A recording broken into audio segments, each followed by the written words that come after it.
February 15th was the single largest mobilization of people in the history of humanity, bar none.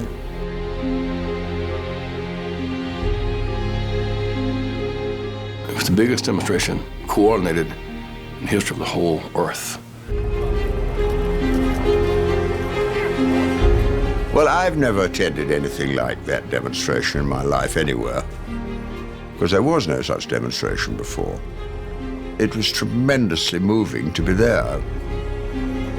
I'm a musician, so I've been to a lot of huge concerts and festivals and so on, but I have to say, nothing compares to the feeling of being on the streets of London on February the 15th, 2003.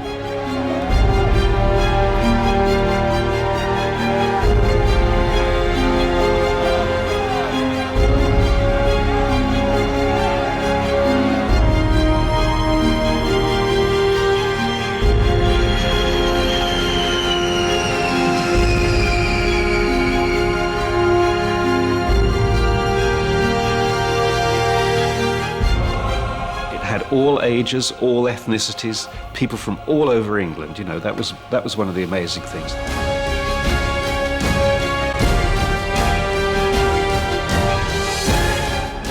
Nobody could predict the size and scale of what finally took place. It amazed the organizers everywhere.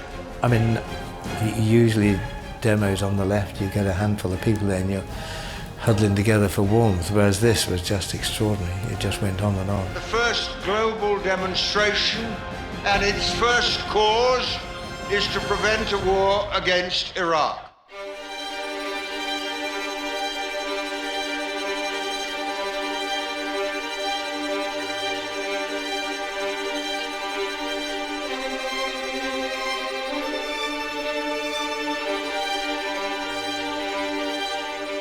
The rallies of February 15th followed the sun. They started in the South Pacific. It was Australia and New Zealand, and then it was North Asia and South Asia, and then across Russia, across into Europe and down into Africa, and finally across the pond, first to Latin America, and then finally it came to New York.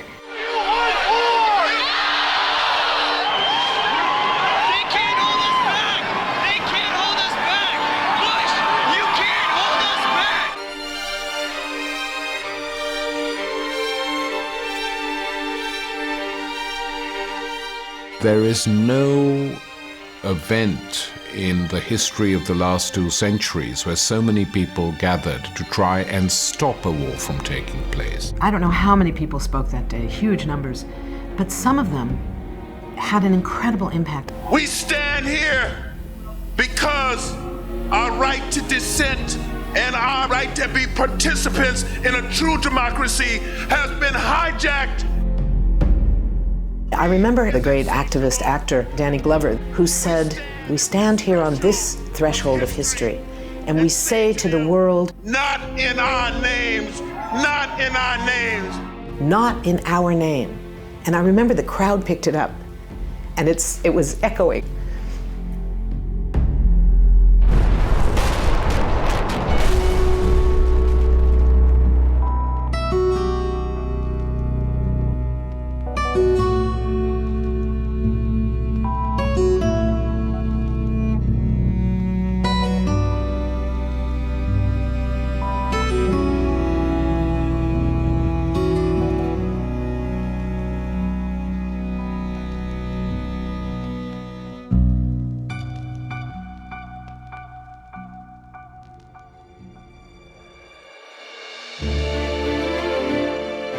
In the United States, the lies were told endlessly. Whereas in a democracy, the division in society should be between the competing parties.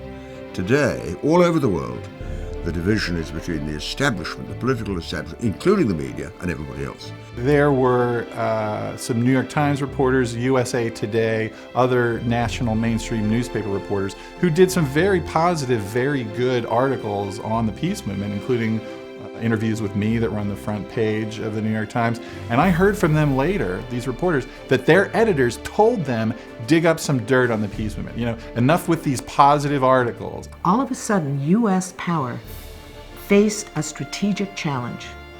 And it wasn't from anybody's nuclear weapons. It wasn't from an army massed on our shore. It was from an army of peace activists in the street all around the world. The New York Times said that there were now two superpowers. One, of course, is the elites of the US and their military apparatus, and the other is ordinary people all around the world who oppose what they are attempting to do. I thought that was a very shrewd comment to describe the global peace movement as a superpower, and it was true. 45 years ago, African Americans didn't have the right to vote. And we marched. 18-year-olds couldn't vote. We marched. And women couldn't serve on juries. We marched. Now we have an African American president. And we have a woman Speaker of the House. February 15th was a huge victory. It created an entirely new kind of movement that had never before appeared. Yes, we failed in that battle to stop a war. That was an impossible battle. But we didn't fail at making it illegal. And it set the stage for movements to come. I've certainly been very inspired by stories I've heard from pro-democracy demonstrations in Cairo, where protesters had seen our demonstrations here in London, and one of the slogans apparently in Cairo was, "We're going to have our own Hyde Park." In other words, we're going to have our own mass protest.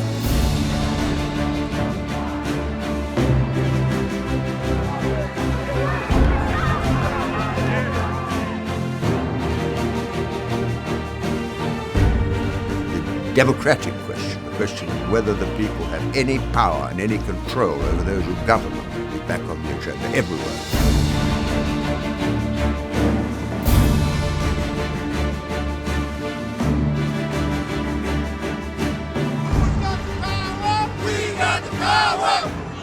However many weapons you have, however many police you have, however many people's phones you bug and letters you open, you cannot, even dictators cannot, disregard public opinion.